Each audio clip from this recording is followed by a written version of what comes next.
The second finals berth in franchise history has Thunder fans fired up as they just blew the Timberwolves right out the arena in a closeout game five. Now sitting at minus 575 odds to win their first title in franchise history, they now await their Eastern opponent. But today, we're about to go over exactly how this Thunder team dismantled the Timberwolves in game five on home court to make their first NBA final appearance since 2012. But first, I just want to say, what's up, guys? This is Gabriel Ebersole here with Thunder Digest. And I just want to point out before we get into today's video that 68% of you guys watching are not subscribed to the channel. The Thunder won 68 games this year. They just made it all the way to the finals, and they're about to bring it home. You want to stay updated with all the news, games, anything that has to do with this team, we're here to bring it to you. So make sure you subscribe and hit that bell. Without further ado, let's get into this Game 5 massacre that put the Thunder back in the NBA Finals for the first time since 2012. The last time the Thunder won their Western Conference up 3-1 was in 2016, and they folded that year. But this year was something of a redemption year to get back to the finals out of that situation, as they just dominated from the get-go, allowing 9 points in the first quarter and not looking back the rest of the game. This team flat out dominated from the jump. Let's take a look at how they got this done to the tune of a 30-point win. The final score was 124 to 94 in this game, and it was ugly early. Their leading scorer, Anthony Edwards, was 3 for 10 in the first half, missed all five of his 3-point attempts, and he had the worst plus minus on the floor to the tune of a minus 28. Ant struggled heavily, heavily, heavily in this series, which we're really going to get into how that played a big part in this game and many others. But this guy only scored over 20 points twice in the entire series. He shot 7 for 18 with 19 points to finish out this game. But a lot of that came in garbage time, to be honest with you. We take a look at what he did this series as a whole. Man, he was struggling, averaging 23 points, 7.4 rebounds, and 4.6 assists. We take a look at what Anthony Edwards did in the regular season. Talking about a guy who averaged north of 27 and a half a game, guy with 6 rebounds, 4.5 assists. He's chipping in about 2 stocks a game, and he was an efficient player in the regular season, shooting 45% and around 40% from the three ball. But we neutralized him very effectively this series en route to the victory, and it's just really ironic when you look at how badly they got blown out. When you look back to what he said in the bubble when they were playing the Phoenix Suns. I had to bring this up. Let's take a look at this I video. remember we were playing Phoenix. They were talking so much shit, telling us we better make the playoffs. We ain't gonna make the playoffs. We out of the playoffs, but y'all, this is a disgrace, bro. Like y'all got 30 points in the third quarter. I remember we were playing Phoenix. They were talking so much shit, telling us we better make the playoffs. We ain't gonna make the playoffs. We out of the playoffs, but y'all, this is a disgrace, bro. Like y'all got 30 points in the third quarter. I remember we were playing. Karma coming full circle for Anthony Edwards and the Timberwolves, who struggled heavily, heavily, heavily in the first half. They shot 12 for 39 and had 14 turnovers in the first half. Yes, that's correct. They had more turnovers than field goals. And this was for a plethora of reasons. If we look at the team defense in this game was astounding. There was no passing lanes to be found for the Minnesota Timberwolves. There was pressure on their ball handlers. Julius No Handle Randle could not put the ball on the floor to save his life tonight. Every time that hit the floor, it was getting stripped. A lot of times by Alex Caruso, a guy who I wanted to shout out for amazing play tonight.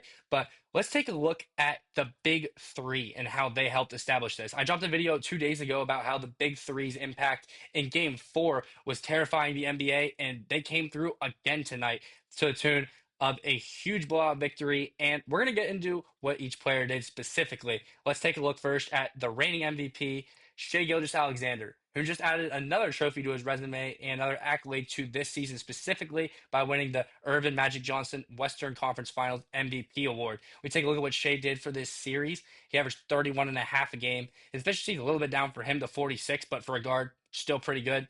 5 rebounds and 8 assists. He's a little bit above his average in the playmaking department, which we can see when we look at his season averages. Shai averaged 33 about for the regular season, scoring dipped slightly. Rebounds were at 5, so they stayed about the same. His playmaking went up from 6.4 assists to north of 8. He was a great defensive player in both this series and the regular season, just short of 3 stocks a game. And king of efficiency, he shot over 50% in the regular season to the tune of 52% and 57.5 from the 3-point line. Shai Alexander managed to step up to the plate and really deliver to win this MVP award and put the Thunder back in the finals for the first time since 2012, where they are the overwhelming favorites to win, regardless of who comes out of the East. It's a 3-1 series for the Pacers right now, but the Thunder are minus 575 to win this championship. Between dismantling the Nuggets in a hard fought 7 game series, showing that championship grit and determination in that pivotal game 7, especially for such a young team, and then flipping it to the Western Conference Finals and just thoroughly outplaying the Timberwolves in a 5 game series. Game 3, I mean, we lost by 40. I don't really know what happened there. Can't explain it. But the series, for the rest of the way, we looked dominant. We looked amazing. Shai, in this game, he had 34, 7, and 8. He shot 14 of 25. He only shot 4 free throws for the free throw merchant narrative out there, if you want to disregard that. He had 20 in the first half. Shai was firing on all cylinders. This guy assisted or scored 24 of the 26 points that we had in the first quarter. He was the tone setter tonight, came out and made sure we got the job done, and that Timberwolves had no thoughts of getting back into this series. Very effective play from Shai Gilgeous-Alexander, commending him. Next person we're looking at is Jalen Williams, who put the pedal to the metal early tonight. He had 15 points in the first half. He finished with 19. He also finished with 5 assists and 8 rebounds, shooting 50%. J-Dub played a great game, and he was another person who was setting the tone early that really put the Wolves out of the game 20 minutes in. They were just playing on comeback mode, chucking threes a lot of the time, and J Dub was a part of applying that pressure early to get the job done. We take a look at what J Dub has done throughout this season. We're talking about a guy averaging 21 and a half, 5 and 5, and was second team all defensive team, third team all NBA.